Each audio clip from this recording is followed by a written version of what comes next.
Olá, Paula, tudo bem?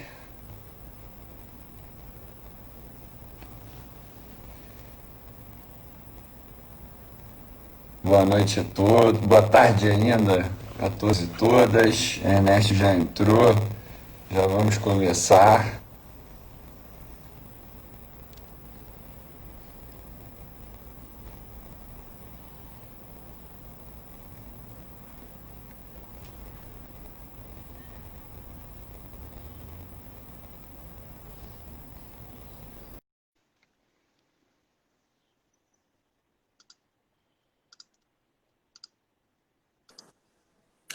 Oi, Felipe, tudo bem? Salve, salve, Ernesto.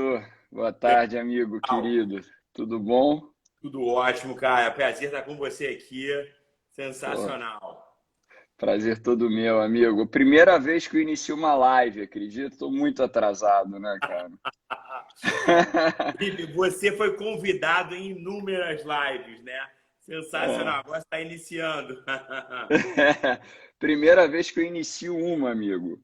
Então eu nem sei, vai me dando aí uns toques aí, se for o caso, para eu Não, poder conduzir. vamos nos apresentar aqui, né? Eu tenho a honra de estar falando com você. Acho que sensacional, né? Por um amigaço aqui, estamos juntos nisso.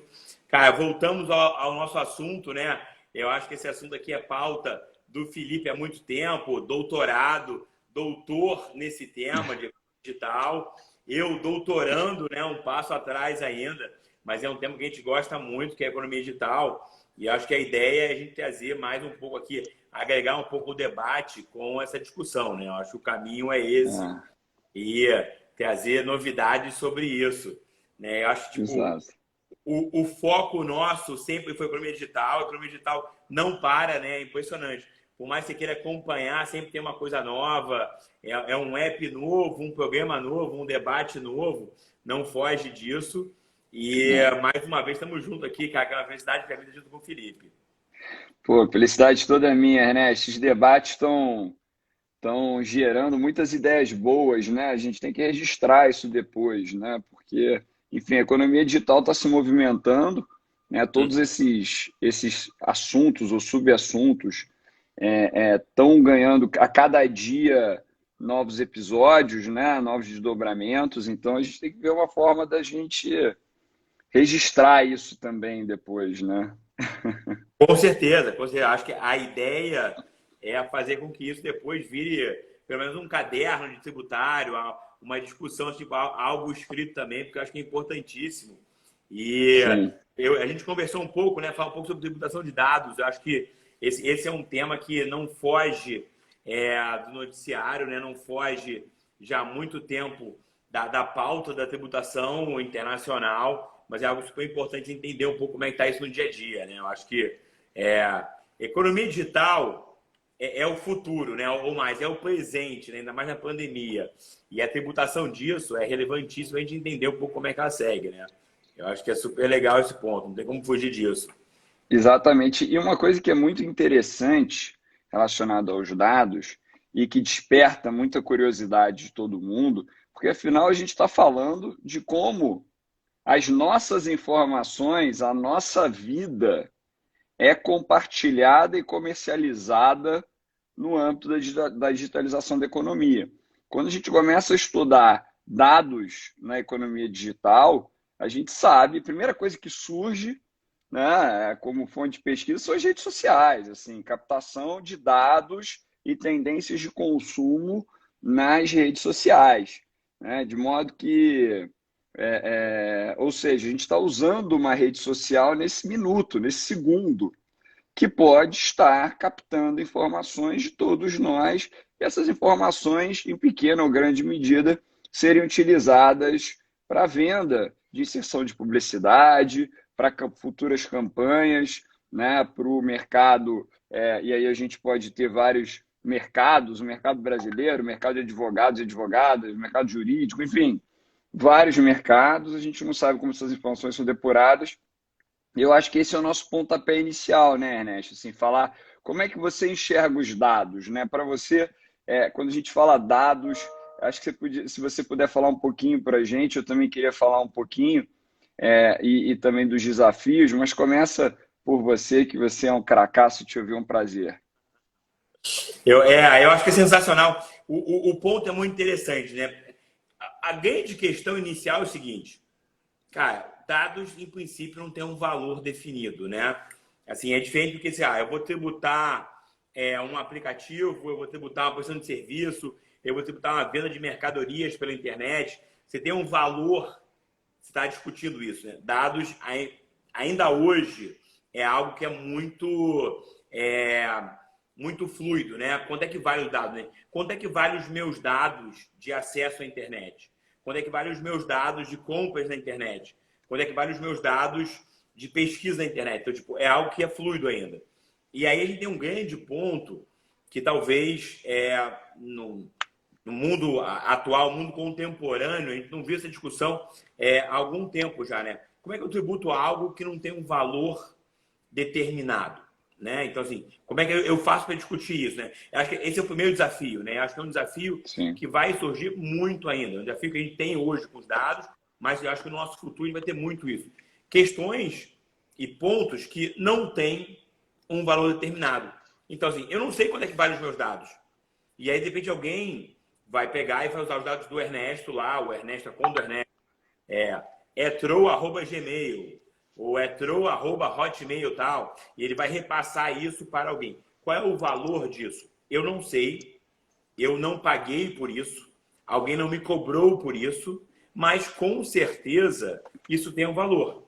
E talvez quem for vender isso vai vender os dados do Ernesto, junto com os do Felipe, e junto com quem está junto com a gente no direito tributário, junto com mais, sei lá, 100 mil, 1 milhão de pessoas. E o valor se faz muito em função de quem compra. Então, tem algo muito interessante, porque determinar o valor isso depende muito menos de quem vende, né? O que é uma coisa natural na economia, né? Muitas vezes quem vende determina o valor, mas no caso dos dados, quem compra determina o valor. Então, se alguém que está focado em discussões, questões ligadas ao financeiro de uma área jurídica, os meus dados valem muito mais do que alguém que está focado assim, não, eu quero agora saber dados de pessoas que fazem compras na internet de produtos de informática. O meu dado é ínfimo, porque eu compro muito pouco e a gente tem milhões de pessoas que compram. Mas está ligado a pessoas que fazem compras ligadas a questões jurídicas, livros ligados a direito ou direito tributário, o valor vale muito mais. Então, é um valor que é fluido conforme o comprador. Né? Via de regra, o valor se dá conforme o vendedor. Então, se o vendedor ele tem mais disponibilidade de um bem ou menos, ele sobe ou ele desce esse valor. Se ele tem mais demanda ou menos demanda, ele sobe e desce. O vendedor, via de regra, é ele que determina o valor. Nesse caso nosso, quem determina o valor é o comprador. E compradores diferentes podem comprar a mesma coisa por valores diferentes. Então, a gente tem já uma grande dificuldade que é determinar a base de cálculo é difícil, né? Porque é fluido. Sem contar que a operação inicial, né? A operação inicial que gera esses dados é uma operação que, de regra, não tem valor. Então, eu tenho uma conta no Instagram que eu não paguei nada para acessar minha conta no Instagram. Minha conta no Instagram, eu tá lá, eu não paguei nada, não tem custo nenhum.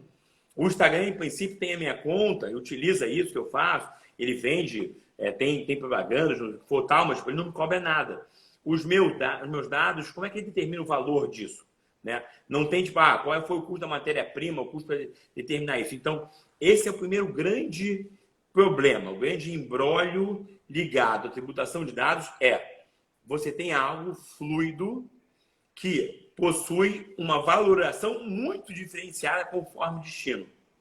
Então, se a gente olhar lá para trás, olha, como é que é a tributação do minério, ou a tributação do petróleo, tal. Isso é uma matéria-prima que tem um valor, é uma commodity, e se coloca no mercado, já as pessoas compram com base em commodity, entendeu? É diferente. Aqui é muito diferente. Por quê? O valor dos meus dados, ele muda, assim, de uma maneira exponencial conforme o interessado, né? E, além disso, o que acontece? Os meus dados podem ter um valor muito interessante para alguém ligado à minha área, mas também para alguém que está no Brasil ou que está fora do Brasil, alguém que quer investir no Brasil. Então, a gente já tem aí a maior dificuldade. Como eu vou tributar algo que, em princípio, não tem valor? E mais, quem muitas vezes vai vender os meus dados não me cobrou nada e muitas vezes não vai vender, tipo, os dados do Ernesto. Ele vai vender o quê? Eu tenho os dados de um grande grupo. E aí tem outro grande problema. Da onde vem a fonte? Né? Eu, Ernesto, estou no Brasil, estou vendo uma live agora com o Felipe aqui no Brasil, com espectadores do Brasil, gente que está aqui e tal, mas de repente, quem está interessado em comprar os meus dados é uma empresa que vende produtos para o mercado jurídico, mas essa empresa está nos Estados Unidos ou no Canadá. Então a gente tem uma outra dificuldade muito grande em relação a isso, né? Tipo, e aí? Quem tributa isso? A fonte está no Brasil? Em princípio, sim. Mas eu poderia estar agora com o Felipe, eu nem sei onde está, mas o Felipe poderia estar no Rio, em Búzios, ou na Turquia, ou, não sei, na Croácia, né? Países que estão abertos aí para os brasileiros e tal, né? O Felipe, então, que tem uma origem internacional, né? Ele poderia estar em Aviv, ou poderia estar em Londres e tal, né? A família do Felipe, eu sei que tem a origem internacionais grandes, assim. Então é difícil isso, né? Aonde está gerando esses dados, né? O Instagram que está aqui hoje assistindo a gente, acompanhando isso, e pode ser desses dados, ele está pegando esses dados da onde e vendendo para quem.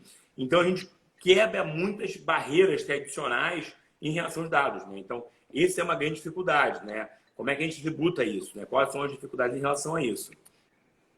Não, um tema excelente, Ernesto. Olha, queria só destacar aqui antes de comentar que o Joe Tebet, que é um cracaço, é nosso coordenador da ESA, né, na área de direito penal, né, junto com o Diogo Mentor, eles são dois craques do direito penal, e ele, o único problema é que ele te saudou aqui com cores que eu discordo. Eu não posso, sim, foi até uma decepção para ambos, assim, de ambos. Assim.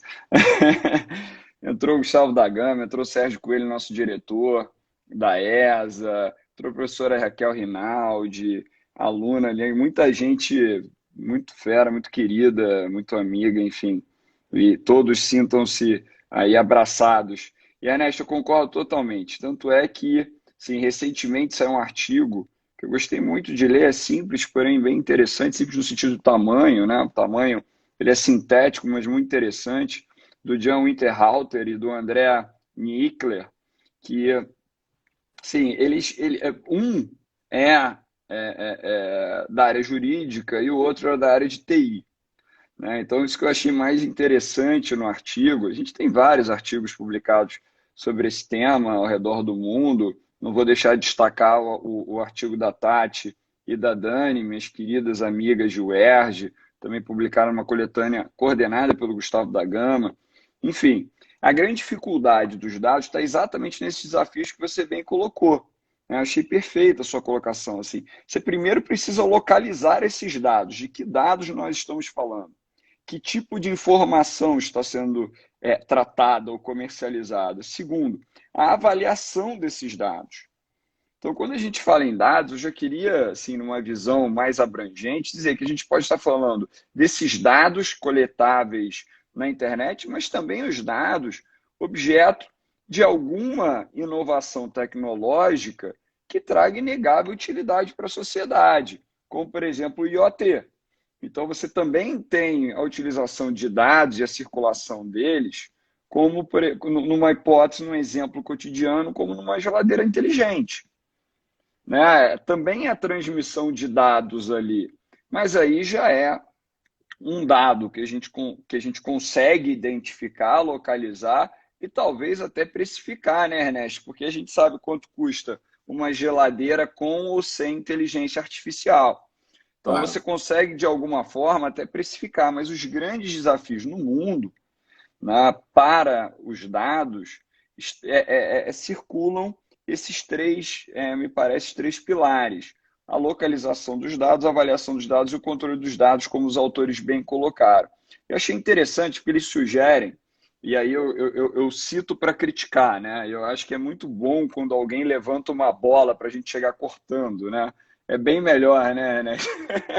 Então, assim, Claro. eles levantaram uma bola que eu achei interessante, que me parece que foi o mesmo equívoco cometido pela Europa quando iniciou aquela tentativa de tributar o BitTax. Que, não, eles elegem, né? Não, você tem três ferramentas hoje que te permitiriam fazer isso. As 3 ferramentas são um procedimento chamado Process Mining, PM, né, que é um processo em que você consegue identificar a quantidade de informação que foi circulada, né, uma programação de aplicativo, e se você embutir nesses dois uma tecnologia blockchain, você conseguiria, então, não só identificar a quantidade de informação, mas a origem e o destino dela. Mas veja, assim, do ponto de vista tecnológico, não sei o que você acha, Ernesto, agora eu vou levantar para você. Tá?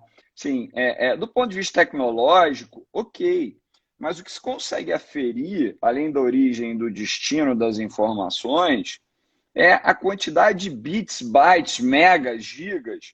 Você não consegue identificar o valor econômico daquelas informações. Você concorda comigo que, dependendo do que for a informação, 10 kbytes podem valer mais do que 10 gigabytes? Né? Porque aqui quantidade não... Você tem toda razão. E aí, vou dizer um exemplo. Você citou aqui o Diogo Tebet, e aí que, pô, é um amigo também, um parceiro. E também eu vou citar aqui, cara, a Daniela Castro Peçanha também, outra amigaça de longa data. E assim, o que eu ia dizer? O Diogo Tebet e a Daniela Peçanha são meus amigos de longa data. Viveram comigo grandes coisas, a evolução da minha carreira, passaram momentos difíceis e tal. Eles têm informações sobre mim, ou seja, eles têm dados sobre a minha pessoa que valem uma fortuna. Verdade, vale uma fortuna. Eu compartilhei com eles momentos difíceis, momentos de divisores de água. E tem pessoas, talvez, que conheçam muito mais, tem muito mais informações em termos de quantidade recentemente. Essa questão de live está mais aberto aqui a você divulgar um pouco mais a sua imagem, tá? Recentemente, eu com a Carol divulgo mais. Tem outras pessoas que, talvez, em termos de quantidade de informações, tenham muito mais. Mas eu não tenho a menor dúvida que o Diogo Tebet e a Dani têm informações muito mais valiosas sobre isso, né? E aí, se alguém fala, cara, deixa eu mensurar quanto é que vale o que o Diogo sabe da minha vida desde o começo da minha carreira, foi um parceiro, foi meu advogado, inclusive, em algumas situações. A Dani também, pô, uma parceira, uma confidente, durante muito tempo. O valor disso é muito maior. O que quer dizer isso? Mensurar os dados só pelos bytes, só pela quantidade de informação, é um valor totalmente aleatório. Tá? Então, assim, se hoje em dia o Facebook pegar o número de interações que eu tive, isso é muito pouco. Tá? Por outro lado, se alguém pegar hoje, talvez, o número de contatos que eu tenho, às vezes, talvez no WhatsApp, com os meus amigos que eu estou mais próximo tal, e de repente, tipo, eu estava hoje, e aí quando eu falo sobre compra de vinho, talvez para alguém que vende a vinho e fala assim, cara, o Ernesto tem uns dados muito interessantes. Ele está querendo comprar os vinhos na faixa tal, ele prefere os chilenos do que os argentinos, ou ele compra mais isso. Isso para quem vende vinho, se a pessoa vai me mandar um anúncio, isso tem um valor muito maior, entendeu? Então, é muito interessante porque a gente está com algo, hoje em dia, que é muito fluido. Como você vai valorar isso, né? Nessa linha, eu costumo dizer, o WhatsApp até hoje não cobra nada, é um programa gratuito. Né? Mas tem um valor tipo, gigantesco, né? O Facebook comprou o WhatsApp por bilhões de dólares, né? Então, o que acontece? Qual é o valor do WhatsApp? É algo que não cobra nada. O valor é o quê? Ele demanda muito tráfego de informações. Isso tem um valor. Você entender, e aí eu nem digo, tipo, olha, agora eu vou esmiuçar o que o Ernesto ou o que o Felipe fazem de troca de mensagens. Não. Eu vou entender o seguinte, em determinado momento, os usuários do WhatsApp no Brasil usam mais a ferramenta e em outro momento menos. Isso já tem um valor enorme.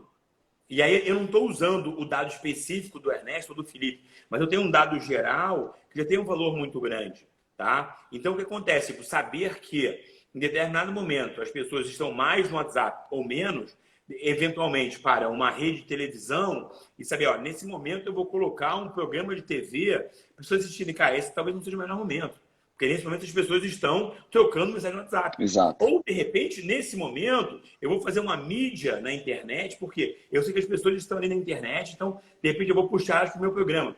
Isso tem um valor, cara, que é inestimável e é muito alto. A grande questão é o seguinte, talvez o Facebook ou o WhatsApp vai vender essa informação para um aplicativo de streaming, exemplo, um Netflix, que vai, naquele momento, lançar algum comercial específico para quem está no Brasil. Sendo que o Netflix vai fazer isso através do servidor dele nos Estados Unidos, o Facebook vai vender isso lá nos Estados Unidos e não vai ter nada de tributação no Brasil em relação a essa operação. Sendo que é uma operação valiosíssima. Os dados hoje em dia são considerados quase tipo, é o ouro da economia digital, né? Entender os dados, né? Então, assim, a operação de você entender os dados, né? Que tipo, os megadados, como é que você faz isso, tal, como é que faz essa operação, isso é valiosíssimo. E cada vez mais você fazer uma compreensão disso, entender como tributa isso é essencial. Então, é necessário que os governos dos países que são os fornecedores desses dados, exemplo, o caso do Brasil aqui, nessa minha relação aqui com o Felipe e com mais quem está assistindo. Isso está gerando um valor para o Instagram, que eventualmente pode ser desse valor para quem manda um comercial e, tipo, eu não sei vocês, mas eu volto e meia aqui, estou no Instagram, eu passo 1, 2, 3 pessoas, aí entra um comercial de um produto maravilhoso que é, sei lá, um negócio para boizinho, que eu adoro, tal, tal. Cara, eu já comprei também. E eu compro e vem da China o produto. Então, na verdade, eu faço uma compra nacional no meu cartão de crédito. Cara, para o Brasil fica quase nada disso. Então, mas isso tem um valor muito grande. O Instagram me mandou aquele anúncio de vinho, porque talvez eu postei um anúncio com vinho, eu curti o anúncio do Felipe, que também gosta de vinho, aí o Diogo Tebet curtiu também junto. Então, existe hoje uma fluidez de capitais no mercado digital.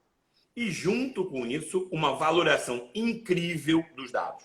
Isso é essencial. Hoje, qualquer empresa ligada a compra e venda na internet, seja de um serviço, seja de um aplicativo, seja de um produto, cara, isso vale muito, muito, entendeu? A base de dados hoje, isso foi uma revolução para as empresas de mídia do que existia no passado.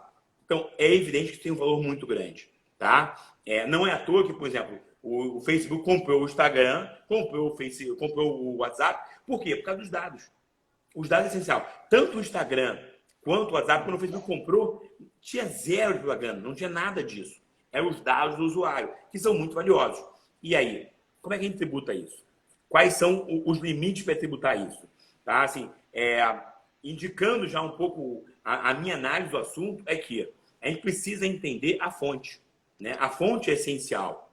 Por quê? Se eu hoje estou acessando o Instagram junto com o Felipe, eu sou uma fonte para isso. Mas eu estou num país que é o Brasil, que eu preciso de segurança, de saúde, transporte público, infraestrutura. Então, não é nem menor dúvida que o Brasil tem um custo para eu, Ernesto, gerar esses dados na internet junto com o Felipe para manter isso. Então, é justo que o Brasil também receba parte de uma tributação em relação a esses ganhos. Agora, como fazer isso, né? A gente tem um dilema hoje em dia muito grande em relação a essa questão, né? Não, enorme, até porque quando a gente fala diretamente, quando a gente fala do uso dos dados diretamente, né, por exemplo, para venda de publicidade, a gente está falando de uma materialidade que é aferível, né, e que a dificuldade real é você alcançar a tributação na medida em que você pode ter uma empresa que coletou esses dados, mas ela não estar efetivamente naquela jurisdição. Ela pode ter um servidor em outra jurisdição, ela pode ter uma subsidiária em outra jurisdição, ela pode vender para uma agência que está num outro país e que essa agência que vai vender para a empresa anunciante.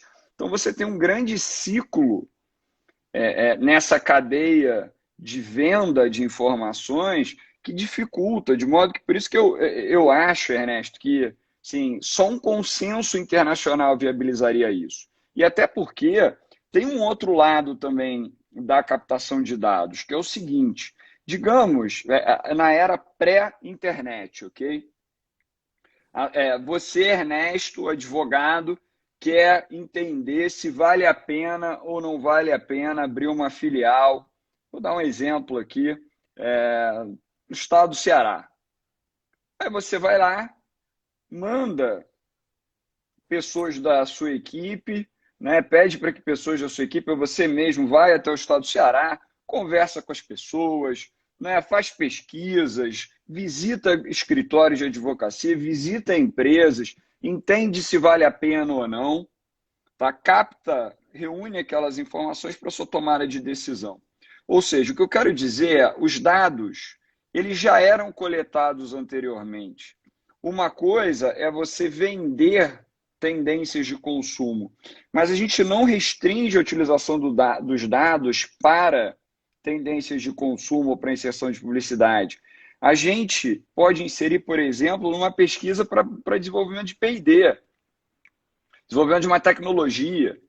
E aí isso me traz sempre a vontade de indagar e de comparar se os dados, em todos os casos, seriam uma verdadeira matéria-prima e, portanto, como matéria-prima, fazem parte da cadeia, entre aspas, de produção ou de prestação de serviço e, portanto, atraem a conexão, ou seja, o elemento de conexão para se tributar, a competência tributária, ou poderiam ser também interpretados não como uma matéria-prima, mas como uma informação cultural que já poderia ter sido obtida de outras formas numa era pré-internética, eu diria assim. Então, ou seja, isso é para dizer que quando a gente fala em dados, a gente está falando de um universo de possibilidades e que uma forma objetiva de você aferir isso, o impacto disso, é se você tivesse...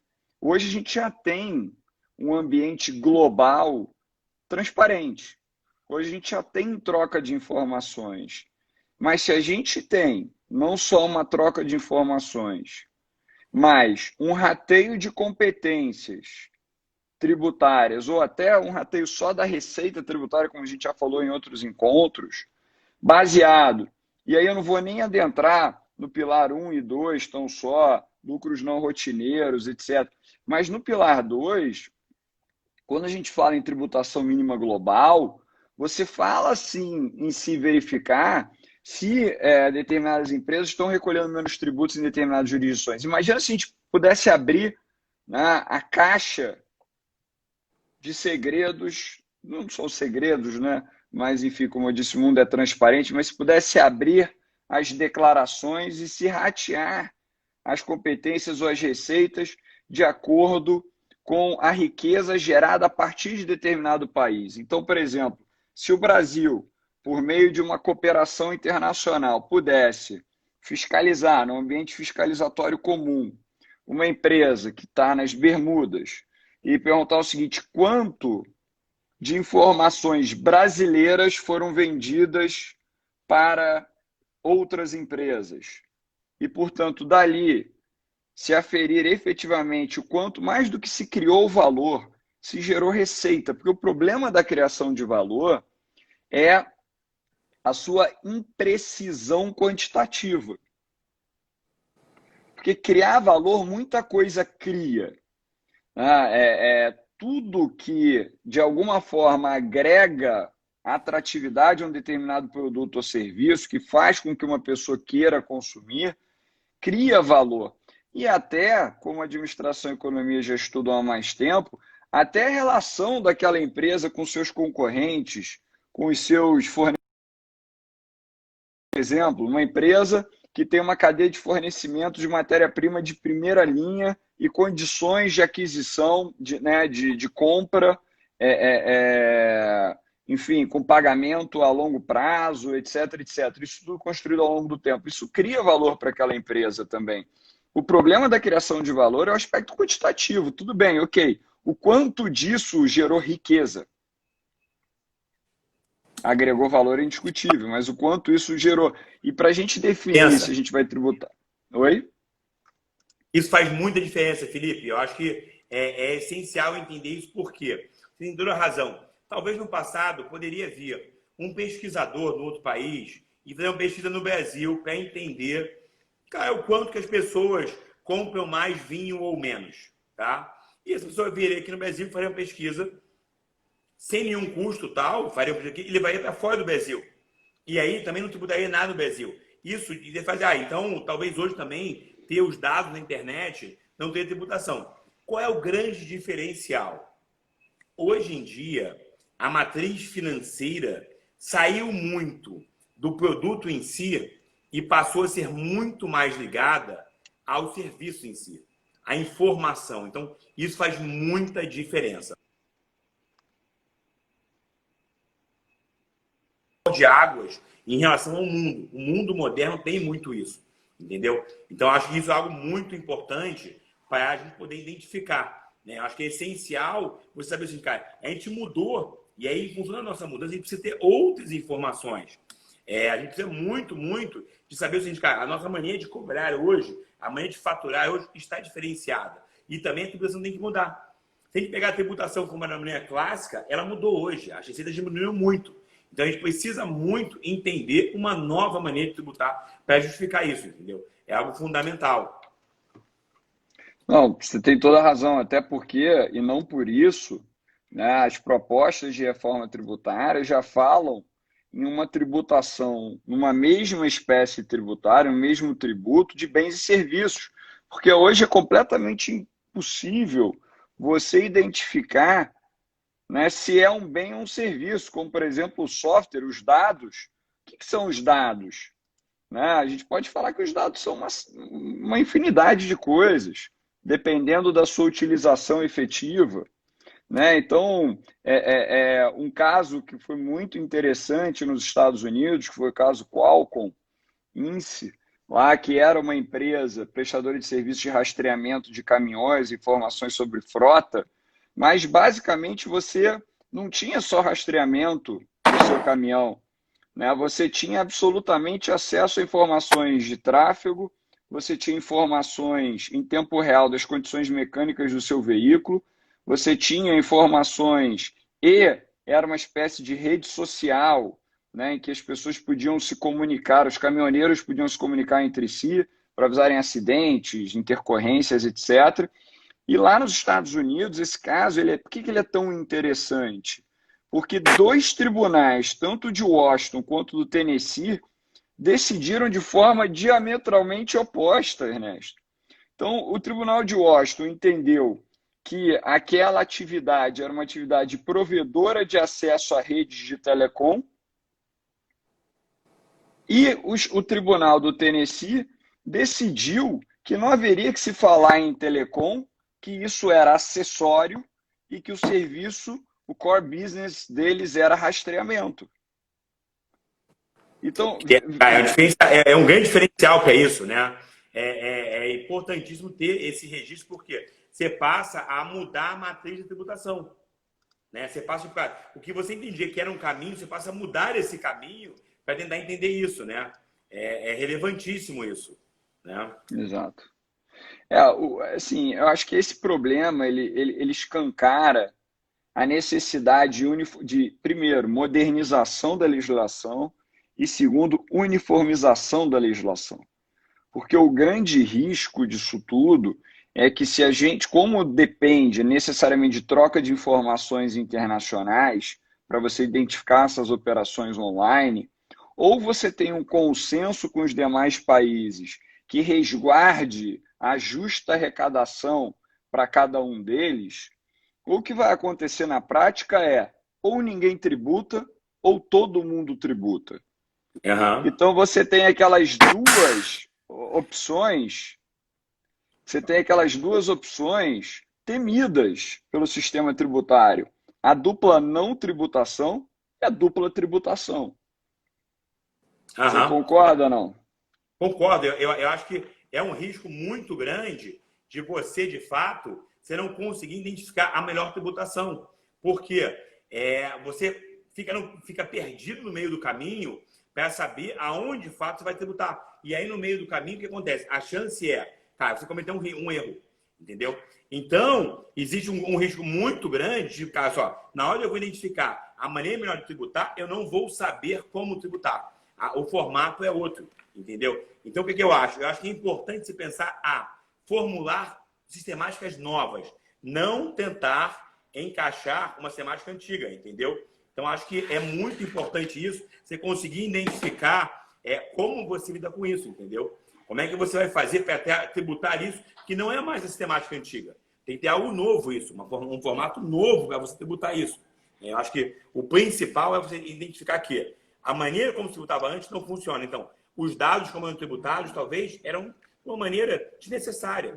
Talvez tributar os dados era algo que era tão ínfimo o valor disso que não é importante. Então, se você tinha uma empresa de marketing, a maneira como ela tributava isso é desnecessário, porque essa empresa estava no Brasil também, ela colhia dados e ia fazer uma propaganda para isso. Você tributava o serviço que ela fazia. Mas hoje, a mesma empresa de marketing está fora do Brasil, vendendo para um tomador de serviço de fora do Brasil e aonde? Vai atingir o mercado brasileiro. Então, uma grande fonte de receita que era o marketing antigamente, que era importante hoje, você tributar, hoje em dia você não atinge mais. Por que isso? Porque mudou a sistemática. Então, imaginar que o mesmo formato que você tinha no passado ia funcionar, não vai funcionar. Por quê? Se antigamente uma agência de marketing colhia dados, fazia uma pesquisa desses dados, alguém na rua perguntando com uma pranchetinha, você prefere beber Coca-Cola ou Pepsi? O que você gosta mais?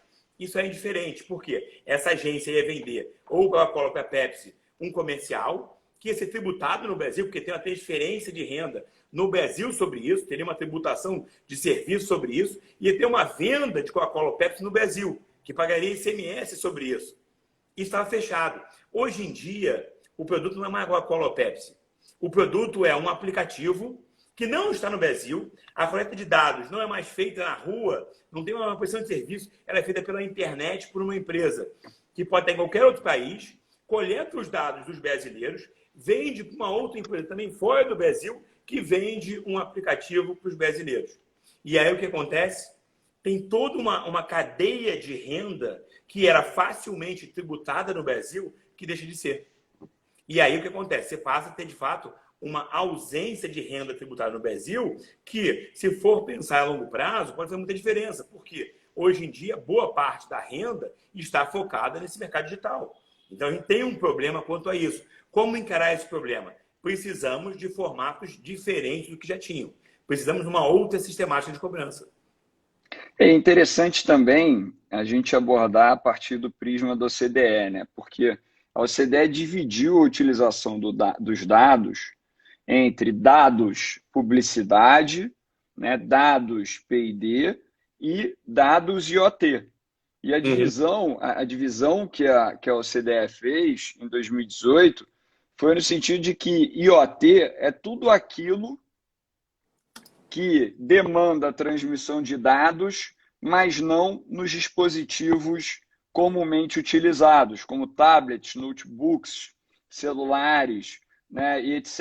Então, assim, a OCDE dividiu a abordagem e a análise. Então, uma coisa é você adquire um bem inteligente. De novo, uma geladeira, um micro-ondas, um fogão, um rastreamento com várias outras informações, um relógio, né, que te dá todas as informações como a gente tem hoje, né, os smartwatches. Então, assim, isso é uma coisa para a OCDE. E outra coisa são os dados que são captados na utilização dos dispositivos convencionais, e para isso não há direcionamento nenhum. Eu acho que essa que é a diferença fundamental. Aqui no Brasil mesmo, para os dados que circulam na grande rede, no Big Data, que formam o Big Data, esses dados não têm o devido tratamento, ou sequer têm tratamento, me corrija se eu estiver errado.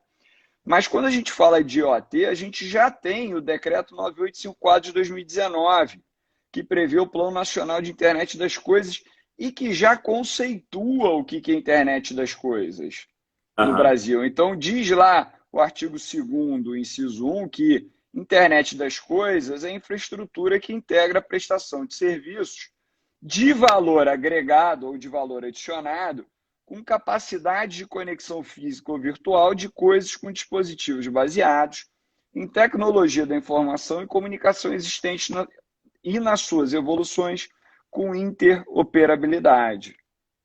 Então, assim, é curioso porque o IoT passou a ser o sonho de consumo de qualquer país, porque através do IoT você consegue maximizar bastante produção agrícola, controle ambiental, controle urbano, políticas de saúde e até a utilização de bens inteligentes na saúde para tratamento, prevenção e etc. Então, assim, toda jurisdição, todo país deseja o IoT.